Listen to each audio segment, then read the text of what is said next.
The Lakers break a losing streak, but the defense is still kind of gross.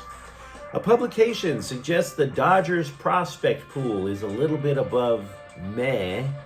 And Angel City FC hires a dude to run the franchise because when you need a job done right, am I right? Am I right? Good morning. I'm James. This is your daily dose of sports and snark for the greatest sports city in the world, Los Angeles. This is the faithful Angelenos morning report. It's January 16th, 2025, still in Portland, where everybody up here dyes their hair. And it makes sense because it's the only thing about this place that doesn't look like depression. Please take a moment if you ever come here and bask in the gloom. Now, meanwhile, let's talk about LA sports because despite troubles, that makes us happy. If you like being in the know about LA sports, clickety-clack the like button. Clickety-clack the subscribe button. There's a notification bell. Hit that. It'll let you know when we drop new content. Sharing is caring. Let people know we exist. And by all means, comment. Now, before we go through the news and notes, a look at the scoreboard. Lakers 117, Miami 108. Rui Hachimura scored 23 points. LeBron James added 22. The Lakers end a 3-game skid, which was obviously made longer in terms of time due to canceled games.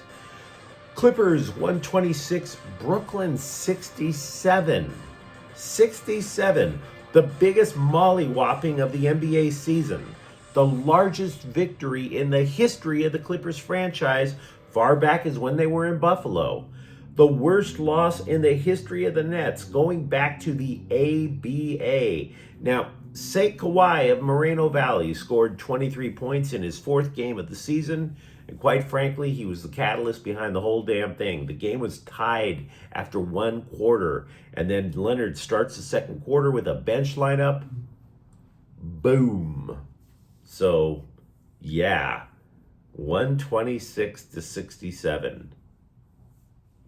And people come back and they try to tell you that D'Angelo Russell was not the problem with the Lakers. Guy comes back, his team loses by damn near 60. Okay. Meanwhile, today, the Clippers are, oddly enough, here in Portland at 7 o'clock.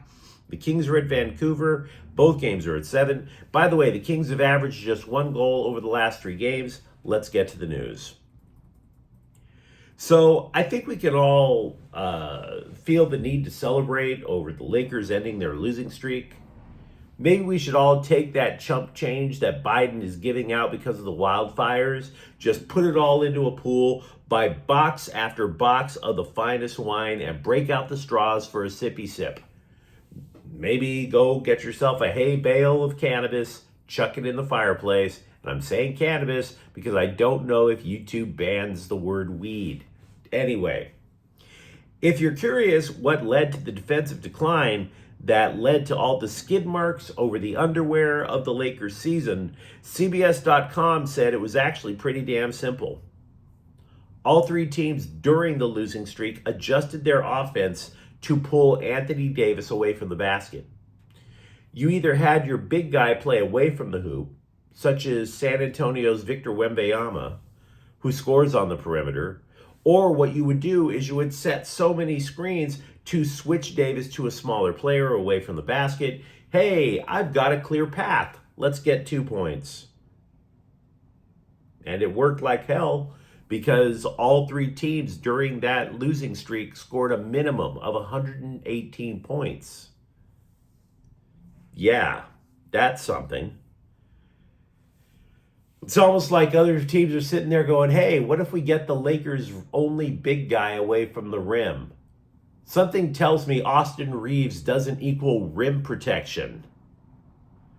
Oh no, don't go into the paint against 6'5" Max Christie. You'll pay if you do that. Now you might find this hard to believe, but the Lakers don't really rebound either. Especially when you're asking Anthony Davis to chuck up threes. I mean, this is the way the Lakers are going to be all year. Trying to find ways to desperately pull away their only big guy away from rebounding. Despite all the trade rumors that you hear, in my opinion, adding a defensive-minded center is going to be what makes the most sense for the Lakers. Because I think if most of us are honest with ourselves, we're going to say, you know what, the Lakers don't suck. But we were told that JJ Redick, he was going to bring in this playbook, right? And it was going to make Elon Musk's plans go to Mars look like finger painting. Like when the chips are down, Redick is just going to show up with his clipboard and diagram something that looks like a chemical compound that can cure cancer. So intelligent, this guy with the offense. So brilliant. And all it does is take Anthony Davis away from the hoop. The Lakers, until they make a move, and probably, in my opinion, for a defensive-minded center, so where they can afford to have Anthony Davis away from the hoop, they're going to have these wild spurts in either direction. Many outlets have released lists of top Dodgers prospects and how they rate with the rest of Major League Baseball's prospects.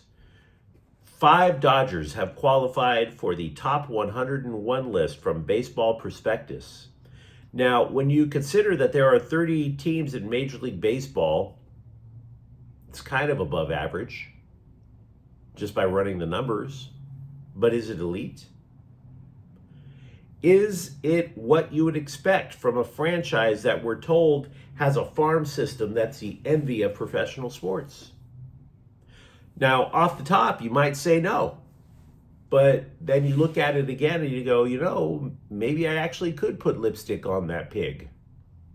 Because it really isn't that bad. It's definitely above average. For example, 2 Dodger prospects are in the top 10 in this top 101. And Dalton Rushing, who we've spoken about at length, is not one of them. That's Zaire Hope and Josue DePaula. Now, DePaula we've spoken of repeatedly. He's down in single A. The guy just basically mashes everything. But here's why Hope, the highest ranked Dodger at number 8, is symbolic of what makes the Dodger front office the Dodger front office. He's what the Dodgers traded for when they sent Michael Busch to the Cubs. Now, this is where some people would look at you all smug and say, ooh, let that sink in. He's what they got back from Michael Busch. Was Michael Busch ever going to crack the Dodger lineup? No. But people were still pulling their hair out when he got traded to the Cubs for a couple of minor leaguers. They were like, oh my God, they're letting him go for nothing. Now Busch has been pretty good with the Cubs, but if you think about it, you know your Dodger history. Busch has been pretty good with the Cubs, just like Matt Kemp was pretty good when they traded him to the Reds or traded him to the Padres. Remember those deals? Everybody was screaming, oh my God, they let him go for nothing. The haul that Kemp brought back by trading him away was later a big piece of the puzzle to land Mookie Betts.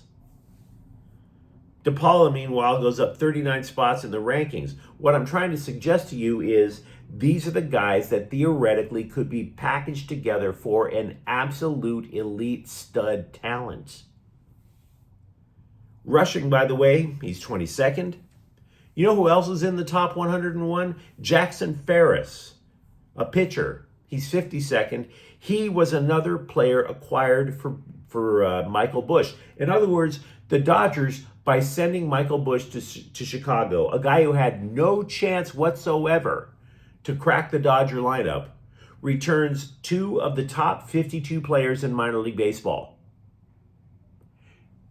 Package them, theoretically, send them off to get an elite talent at some point. That's what makes the Dodgers the Dodgers. Analysts also, by the way, expect Ferris to be in the majors next year. As for the 5th guy, that's Alex Freeland. He's 82nd. I realize I threw a lot of numbers out there, and it doesn't always make sense when you're throwing numbers on a YouTube channel. All I'm saying is, when the Dodgers make these trades, and it looks like they're getting hosed, all of a sudden the prospects that they get back, they all place in the top 100. And then you flip them for an even better major leaguer. The LA Times also reported the Dodgers were doing what they could to preserve about $5 million in international bonus pool money. Obviously, this has to do with what they can offer Roki Sasaki, who, surprise, surprise, didn't make up his mind yesterday either. Yes, Sasaki continues to tease the baseball world like Scarlett O'Hara and her suitors at the beginning of Gone with the Wind. Oh, the romance, oh, the intrigue, oh, the drama. And yes, I am making it sound like Roki Sasaki is a grown man asked to being courted around like a princess. Dude, just say you want to go to LA and get it over with. Because this whole thing is starting to gross me out more than when I saw photos of Anthony Kiedis of the Red Hot Chili Peppers groping his teenage girlfriend in public. It's getting gross. Make up your mind. Maybe, just maybe, Angel City FC is making progress. Let's be honest, they've made some stank moves in the offseason because they missed the playoffs again, and then they decided to keep a lot of those same players that helped them miss the playoffs. So that's not progress, right? Then they go out, they hire somebody to overlook finances because a women's team needs money. All those rescue cats ain't gonna feed themselves, right? So yesterday, Angel City adds Mark Parsons as sporting director and general manager. Now, Parsons replaces Angela Hucles Magano. You know, in a sport that stresses how the future is female, Parsons turns out to be the go-to guy. He's British, formerly coached in Portland and Washington in the NWSL. He's going to take charge of all soccer operations, including the technical staff, scouting, analytics, performance, nutrition, player care. He's basically going to do everything other than tuck them in at night. The Thorns, when he coached them, they made the playoffs in all 5 years that he managed there. Next step for Angel City, Parsons needs to find him a coach. Your 6-time MLS Cup champion Galaxy have added a center back, Matthias Jurgensen from Anderlecht of the Belgian Pro League. He's 34 years old. He's won 5 Danish Cups. He's also played in the Premier League. They call him Zanka. Why? Don't know. What I also have little idea about is what this means for the immediate future of the Galaxy backline. We would assume this guy starts. You consider that the Galaxy has already dealt Jalen Neal to Montreal, and team captain Maya Yoshida is out of contract. So you're sitting there thinking to yourself, Jurgensen is probably the starter, and now Yoshida needs to find another team, which is the latest in a long line of hints that MLS is kind of cold-blooded that way. Bayern Munich has officially signed 18-year-old American attacking midfielder Bajun Darboe from LAFC. Darboe, who was getting his playing time with the Black and Gold's next pro team, he signed a long-term contract. He will join Bayern's reserve team. But you let me know what you think in the comments thread. Talk to me about the Lakers finally ending their losing streak. And for that matter, what's your opinion of the Dodgers minor league system? And if you enjoy the content, don't forget to subscribe to Faithful Angelenos. We are talking LA sports every single day here, even when I am not totally awake. Thank you for watching. I'm James. We'll be back tomorrow. Faithful Angelenos is a Kian Cortel Queso production. Take care.